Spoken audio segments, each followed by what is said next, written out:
Bonjour, alors je vous propose ce tuto extrêmement long et détaillé, j'espère, fait un petit peu à l'arrache parce que c'est pour moi la première fois que je réalise ce genre de réparation sur un drone.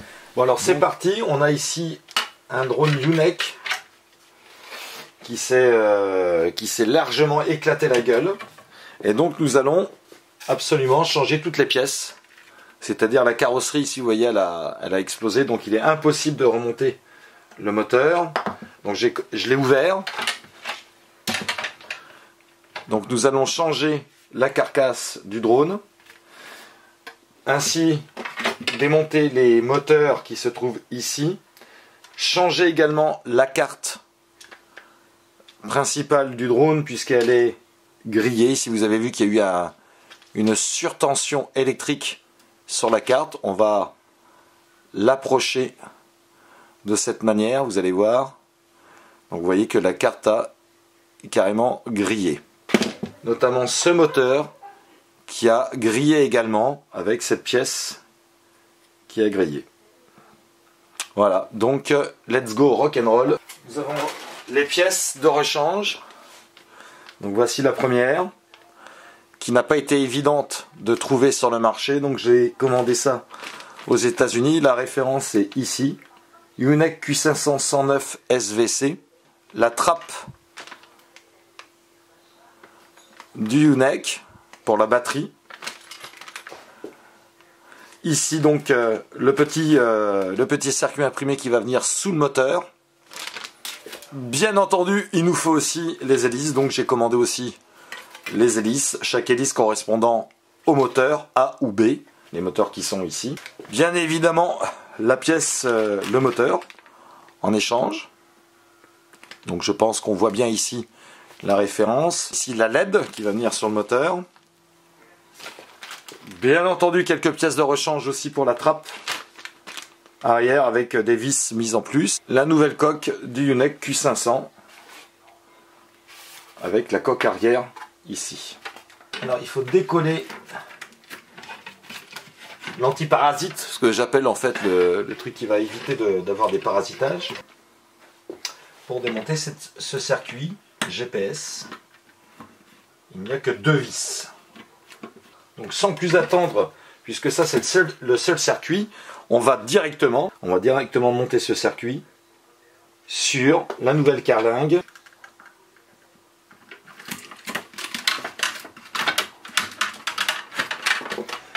Je ne remets pas en place tout de suite ici sur les côtés. Tout ça pour calculer si mon fil doit aller là ou là pour être plus juste lorsqu'on va rebrancher. Le plus important, c'est que je ne vais pas débrancher les fils tout de suite, puisque je ne suis pas électricien. Je vais simplement... Alors déjà regardez comment celui-là il est fixé. Ça doit être de la colle. Il est fixé sur de la colle, ok. Très bien, donc j'enlève. Donc ça c'est l'antenne, une des antennes.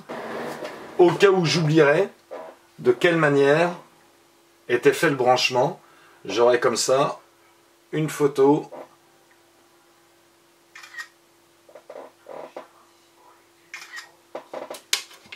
de l'emplacement exact de chaque pièce.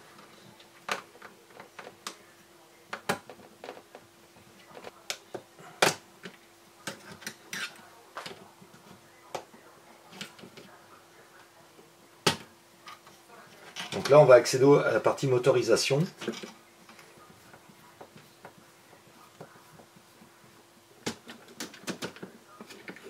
Je pense qu'on va s'amuser après pour remettre ça en place. Hein. C'est le jeu ma pauvre Lucette. Voilà.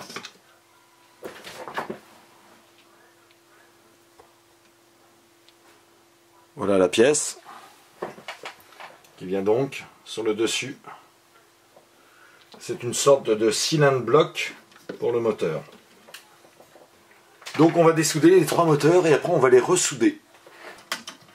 Retirer déjà la première pinoche qui est ici. Cette pinoche là.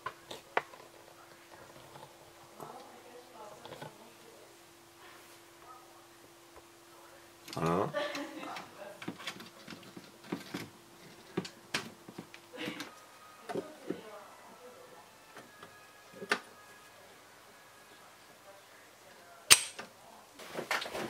Donc, la meilleure idée que je propose pour éviter de se prendre la tête.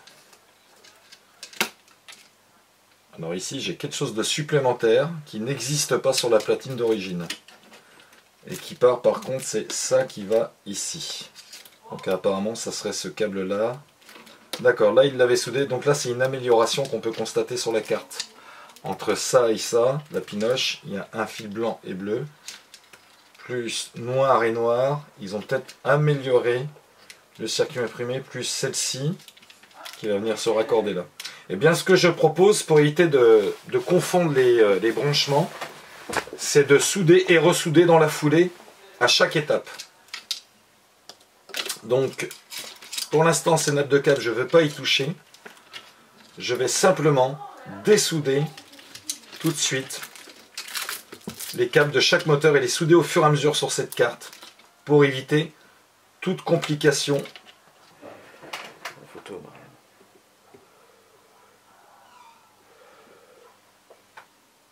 Voilà, donc on a démonté les moteurs. Nous avons repéré le numéro des moteurs. Par exemple ici nous avons mis numéro 1 sur cette pièce, sur ce moteur qui est le numéro 1.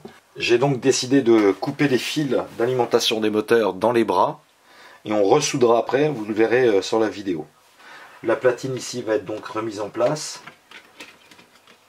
grâce aux 4 vis qui tiennent cette platine.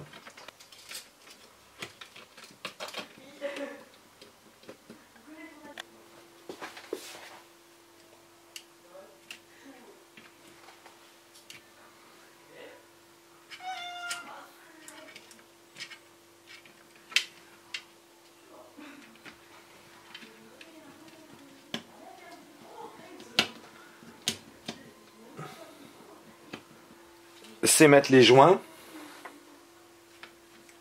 en place sur chacun. Donc les joints, en fait c'est pas des joints, c'est des cylindres blocs ou des amortisseurs si vous préférez en caoutchouc, sous les 4 emplacements où viendront se mettre les moteurs. Donc maintenant que ma carte est fixée, je vais mettre ces cylindres blocs.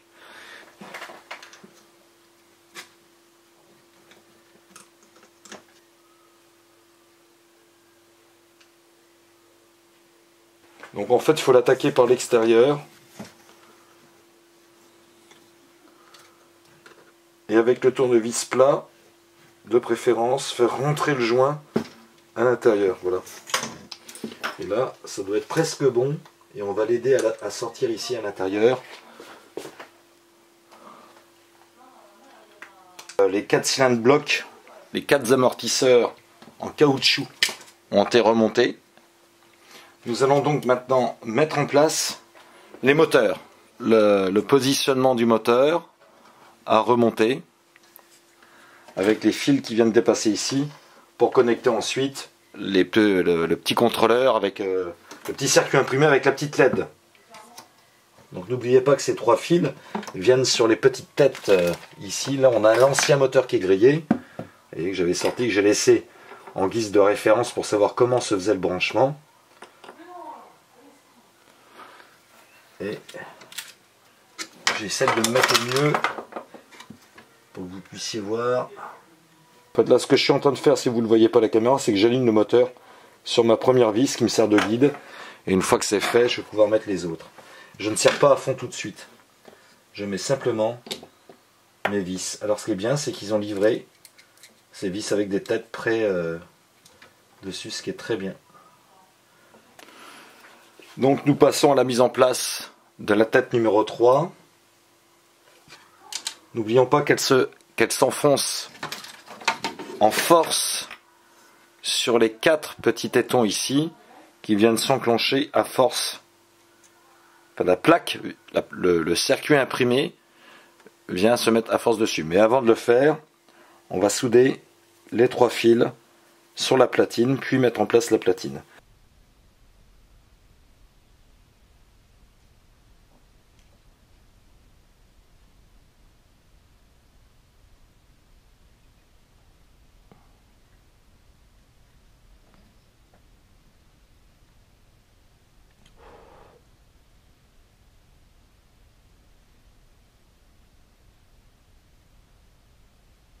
on remet ça ici. Et on va rebrancher tout de suite le petit contrôleur.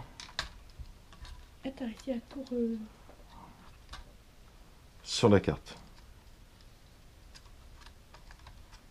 Donc la carte a été mise. Alors bien repérer aussi le nombre de moteurs, c'est-à-dire le moteur ici est alimenté par ce câble là, c'est l'avant gauche, l'avant droit est ici, c'est ce connecteur ici, avant droit, qui part ici sur ce brush, et l'arrière droit ainsi que l'arrière gauche. La carte mère qui est ici, je l'ai changée.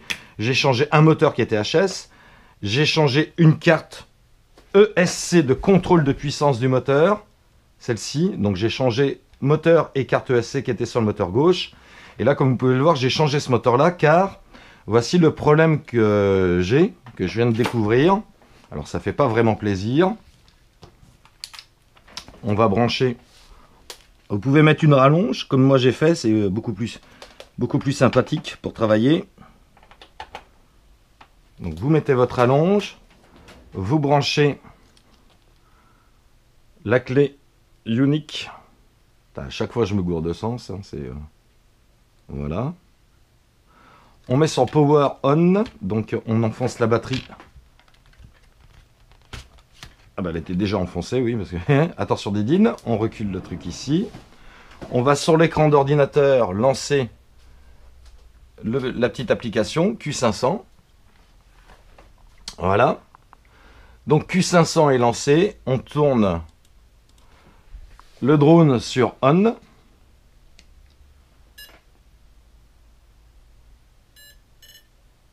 Donc il a l'air d'être content. Malheureusement, j'ai un problème. C'est pour ça que j'ai changé ce moteur. Je croyais que c'était le moteur qui était HS. Et en fait, c'est pas du tout le moteur qui est HS. Nous le voyons ici. Je le filme comme ça. On va lancer l'ESC. Voilà. Donc si je clique en haut à gauche, le moteur se met en route. Si je clique sur le moteur numéro 2, on voit bien qu'ils sont en route. Sur le moteur numéro 3, on le voit bien. Sur le moteur numéro 4, voilà. Là, on voit le problème. Voilà. Et c'est pas le moteur qui bloque, puisque j'ai changé le moteur. Hein, l'ancien moteur qui est ici. En fait, il était bon. Hein, je l'ai ouvert ici en enlevant le clip. J'ai regardé à l'intérieur s'il n'y avait pas une vis à l'arrière ou une rondelle. En fait, il n'y a rien du tout. C'est vraiment un problème d'ESC contrôle, hein, qui va être confirmé à l'instant en faisant le ESC assilement. ESC assilement, donc on va tourner dans le sens de la flèche de moteur numéro 1. C'est bon. Moteur numéro 2. C'est bon. Moteur numéro 3. C'est bon. Moteur numéro 4. C'est pas bon. Vous voyez, il ne se passe strictement rien. Donc maintenant, on va changer la carte ESC.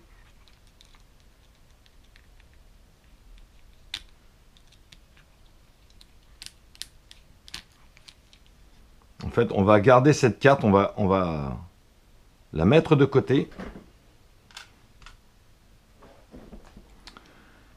Et maintenant, nous allons remplacer cette carte par cette carte. Et on verra bien ce que ça donne. Allez, à Jacques Thèse, comme on dit.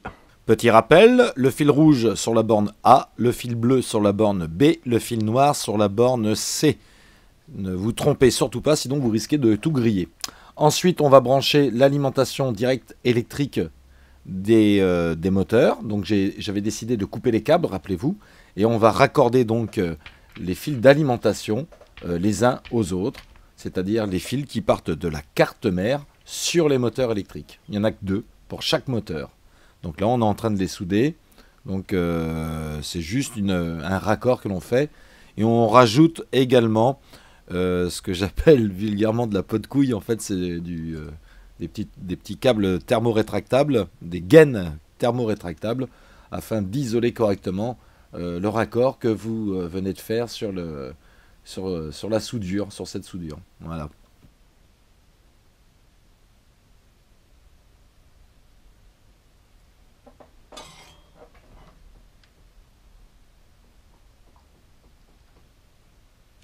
La carte contrôle ici est bien branchée. Le contrôleur ici est bien branché. Ici, ça va bien sur notre carte. Ici, nous avons nos 2 soudures sur lesquelles je vais mettre encore un isolant entre les deux pour éviter vraiment tout court-circuit. Je retire mes petits outils. J'enfonce la batterie. Je remets en route le logiciel Q5, Q500. J'allume le drone.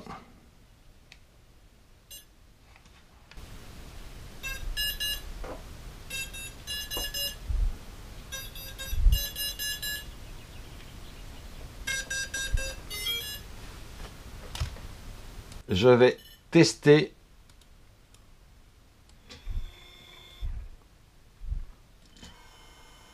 putain nickel.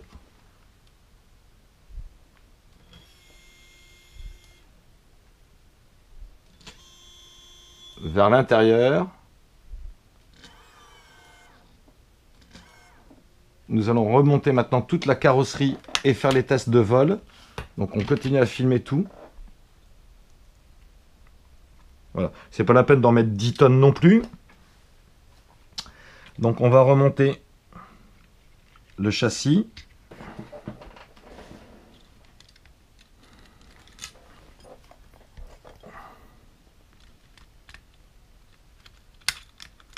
Vérifie qu'elle ne gêne pas le passage de la batterie. N'oubliez pas de faire passer la carte contrôle, enfin le petit câble contrôle. Alors, moi je préfère le faire passer en dessous que plutôt sur le côté comme ça. Je sais pas pourquoi. Hein, voilà. Ce qui va permettre de le laisser justement en place en permanence au lieu d'aller trifouiller, comme on voit beaucoup sur les vidéos, à la recherche du câble. Donc comme ça, il se mettra ici de cette manière.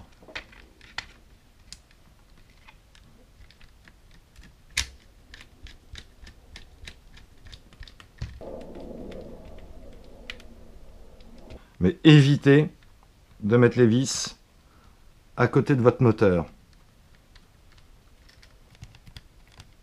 Là, ok, c'est bon.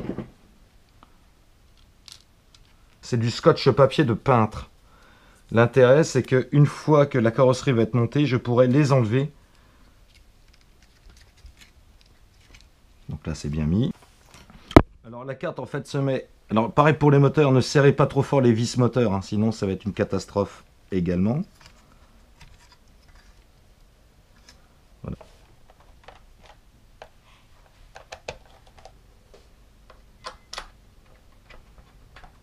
Donc le drone est remonté. Alors on a remonté la caméra. Comme je vous l'avais dit l'autre en début de vidéo ou pas, souvent, je ne sais pas si la caméra voit bien ou filme bien, souvent là, quand le drone tombe, la caméra percute ici et il y a un petit câble sur la platine qui s'arrache. Pas de souci. Si vous avez le gimbal, vous savez la petite poignée où vous raccordez la caméra, vous la raccordez grâce à ce câble qui est ici. Eh bien vous branchez ce câble directement ici et vous pouvez récupérer le signal vidéo et bien sûr vous pouvez avoir l'alimentation électrique de la caméra, ce qui fera que votre caméra sera reconnue. Plus besoin d'aller bidouiller les 3 petits fils qu'il y a sur la platine et qui viennent à l'avant comme ça ici, se raccorder sur la platine. Donc ça, vous avez des tutos sur internet en anglais. Bon, moi j'ai fait ce tuto en français parce qu'il n'y avait pas assez de tutos en français. Donc maintenant, on voit la modification que j'ai faite ici où j'ai glissé à l'intérieur ma batterie de telle manière à pouvoir juste avoir tout le temps le petit câble ici en sortie pour pouvoir mettre le contrôleur USB. Alors le contrôleur USB, le câble est très très court, hein, comme on peut le voir ici. Donc j'ai rajouté une rallonge. Je vais lancer le logiciel. Et avant de lancer, je vais quand même brancher à mon ordinateur le câble USB. Donc je lance mon logiciel Q500. Quand on a lancé le logiciel Q500, on allume le drone, pardon. Voilà. Le bruit caractéristique du drone qui est parfaitement reconnu. Et là, on peut regarder sur l'écran que les moteurs sont parfaitement reconnus. On peut refaire le test, juste pour vous, parce que tout à l'heure, j'ai peut-être été un peu rapide. Donc, ESC acilement. Le premier moteur qui est ici, je vais le tourner dans le sens de la flèche, vers la droite. C'est reconnu. Le deuxième moteur vers le sens de la flèche, vers la gauche. Le troisième moteur vers le sens et le quatrième moteur vers le sens. Voilà, du lulut, les moteurs sont reconnus. Il me demande de restarter le Q500, donc je restarte le Q500. Ça, c'était juste pour faire reconnaître chaque moteur et pour voir si les petites cartes contrôle qu'on a changées en dessous, nous, c'était sur les deux moteurs à l'avant. J'ai changé les deux cartes contrôle ESC à l'avant. Le moteur gauche a été changé, le moteur droit également. Alors, c'était pas la peine de changer le moteur droit. Je vous explique pourquoi. Parce que le moteur droit faisait ça. Et en fait, c'était à cause de la carte ESC. Donc, la carte ESC qui avait l'air normale, je l'ai changée et du coup, le moteur maintenant est reconnu. Donc, j'ai changé un moteur pour rien, en gros, en résumé. D'accord? Il battait comme ça. Le symptôme de la panne, c'était il battait. Donc, je rallume maintenant le drone. Toujours branché à l'ordinateur. On peut faire les propellers, les moteurs, faire tourner les moteurs en appuyant sur les moteurs correspondants. Vous voyez, je vais appuyer sur le vert ici, le numéro 1. Et le numéro 1 se met en route. Je vais appuyer sur le numéro 4. Alors j'espère qu'on voit bien avec la petite GoPro. Voilà. Je vais appuyer sur le numéro 2. Et je vais appuyer sur le dernier numéro 3 qui est ici. Voilà. Donc comme ça, on est sûr que ça fonctionne. Autre petit truc, c'est les calibrations. Ça a déjà été fait, mais vous pouvez lire l'instruction. Hein, c'est-à-dire que vous laissez le Q500 sur la table, vous ne touchez à rien. Et votre drone va se calibrer tout seul. Hein. Pareil pour la gimbal, mais elle est déjà calibrée. La gimbal, c'est voilà, le gimbal, quoi. Hein, le bras articulé et équilibré du drone. Et le compas a déjà été calibré. La réception GPS, on voit bien que notre carte GPS, au tout début de la vidéo, qui a été swappée, fonctionne correctement. On reçoit les satellites. Et nous avons ici la dernière version du logiciel pour le drone. Voilà. Donc, nous allons éteindre le drone. Ici, vous avez l'hélice B. Donc, les hélices B se montent sur les moteurs B. Le sens de rotation du moteur étant dans ce sens-là, bien sûr, vous la serrez dans le sens inverse. Et vous la serrez fort. Voyez. A. Alors, ce coup-ci, c'est l'hélice A. L'hélice A, regardez le sens de moteur. Donc, vous la serrez dans le sens inverse de rotation du moteur. C'est ce qu'on appelle, en fait, des autobloquants. Et ça me paraît logique. Ah oui, n'oubliez pas aussi que quand vous changez le moteur, vous devez rajouter le petit joint ici en caoutchouc. Ce joint sert tout simplement, là c'est la B que je monte, sur le moteur B, oui. Il sert à serrer, c'est comme une rondelle en fait, c'est une rondelle caoutchouc. Hein. Voilà, donc on serre. Petite vérification avec la radiocommande. Il se peut aussi que vous ayez des problèmes avec la radiocommande, c'est-à-dire qu'elle ne soit pas appairée, c'est-à-dire que la radiocommande ne reconnaisse pas du tout votre drone si vous avez changé comme moi la carte mère de votre drone. Alors pas de souci, lorsque vous allumez le drone, eh bien vous allez l'incliner 2 fois comme ceci vers l'avant, une première fois, puis une deuxième fois, et la petite LED ici va se mettre à clignoter orange très rapide. Ensuite vous allumerez votre radiocommande. Alors je vais allumer le drone en premier. Donc voilà. J'allume la radiocommande. Je ne mettrai pas le moteur en route ici à l'intérieur du salon parce que je pense qu'on là on va faire vraiment, on va faire un super dégât. Donc RC complète vidéo Wi-Fi connecting. Si jamais ça ne se connecte pas, comme je vous l'ai dit précédemment, inclinez votre drone avant d'allumer. Donc on rééteint la télécommande et on éteint le drone. On rallume en premier le drone. Et là, on ira chercher en fait à appairer la caméra et le drone avec la radiocommande. En fait, lorsque rien n'est reconnu, c'est-à-dire que vous n'avez pas de voltage, ni d'altitude, ni de GPS, ni le nombre de satellites, enfin que dalle, vous allez dans Mode Select, vous allez dans OK, et là, vous sélectionnez votre drone ici sur le petit écran que vous voyez ici. Donc là, je ne vais pas le refaire, bien sûr. Je peux éditer. Donc, on arrive ici, on tape le mot, on tape drone, drone d'Eric, drone de VV, ce que vous voulez. Vous sauvez, donc ça veut dire qu'il a bien reconnu votre drone. Vous revenez en arrière, et pour faire reconnaître la caméra, vous allez dans Fly Setting,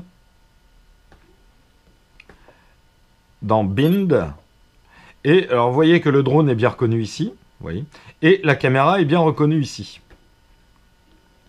Alors la première fois que vous apparaît la caméra, il va vous demander un mot de passe. Le mot de passe c'est 1, 2, 3, 4, 5, 6, 7, 8, 9, 0. Vous validez. La connexion est établie. Vous sélectionnez la caméra. Alors moi je ne sais pas si c'est une CG03 ou une CG03 Pro. Je crois que c'est une CG03 Pro sur ce Q500. Je reviens en arrière. Voilà. Oversetting, on est en système métrique. Je reviens sur la petite maison. Ça initialise tout. Je vais tester donc si ma caméra fonctionne bien avec le petit bouton, vous voyez. Elle monte et elle descend. Voilà. Donc jusque là tout est bon. J'allume la télécommande. Alors le problème là c'est qu'on n'a pas de piste réelle. Voilà. La télécommande s'allume. C'est un peu cracra. Et on va tout de suite tester la caméra, les signaux, le voltage, enfin bref, tout ce qui peut s'afficher. RC complète, vidéo Wi-Fi connected, pardon. Ok. Ça initialise. On voit, je ne sais pas si on voit bien ici. Oui. Je teste la caméra, la montée, la descente. Ok. Mise en route. Enregistrement. La carte enregistre.